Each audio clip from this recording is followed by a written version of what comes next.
Hello all, welcome back to snack and meal. இன்னைக்கான recipe ஈஸியாக ரொம்பவே குயிக்காக அதே சமயம் டேஸ்ட்டாக இருக்கக்கூடிய சக்கரவள்ளி கிழங்கு வறுவல் தான். இந்த ரெசிபிக்கு நான் 150 கிராம் அளவு சக்கரவள்ளி கிழங்கு எடுத்திருக்கேன். அதோட மேல் தோலை நீக்கிட்டு ஒரு தடவை தண்ணியில் வாஷ் பண்ணிவிட்டு அதை நல்லா குட்டி குட்டி பீசஸாக கட் பண்ணி எடுத்துக்கோங்க. ரொம்பவும் மெலிசாக கட் பண்ணாதீங்க.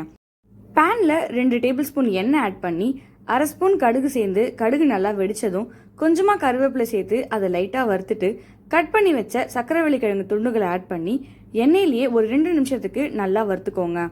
1/4 ஸ்பூன் அளவுக்கு உப்பு, 1/4 ஸ்பூன் மஞ்சத்தூள், 1 ஸ்பூன் மிளகாய்த்தூள், 1/4 ஸ்பூன் அளவுக்கு கரம் மசாலா சேர்த்து மசாலா எல்லாமே ஈவனாக கோட் ஆகிற மாதிரி மிக்ஸ் பண்ணிக்கோங்க.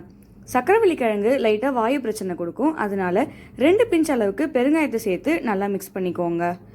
கொஞ்சமாக தண்ணி தெளித்து வேக வைங்க, ஏன்னா சக்கரவள்ளி கிழங்கு சீக்கிரமாகவே வெந்துடும். 5 நிமிஷத்துக்கு மூடி போட்டு லோ ஃப்ளேமில் குக் பண்ணுங்க. இடையில கிளறி விடுங்க, இல்லைனா அடி பிடிச்சிரும். நிறைய தண்ணி வச்சிங்கன்னா குழஞ்சிரும்.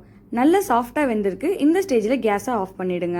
அவ்வளோதான், ஈஸியான டேஸ்டான சக்கரவள்ளி கிழங்கு வறுவல் ரெடி. இந்த ரெசிபி எப்படி இருக்குன்னு ட்ரை பண்ணி பார்த்துட்டு கமெண்ட்ல சொல்லுங்க. இந்த வீடியோ உங்களுக்கு பிடிச்சிருந்தா லைக் பண்ணுங்க, சப்ஸ்கிரைப் பண்ணுங்க. இந்த வீடியோவை உங்க ஃப்ரெண்ட்ஸ் அண்ட் ஃபேமிலிக்கு ஷேர் பண்ணுங்க. ஏன்னா anyone can cook. Thanks for watching Snack and Meal. உங்களை நான் அடுத்த வீடியோவில் சந்திக்கிறேன். Bye bye.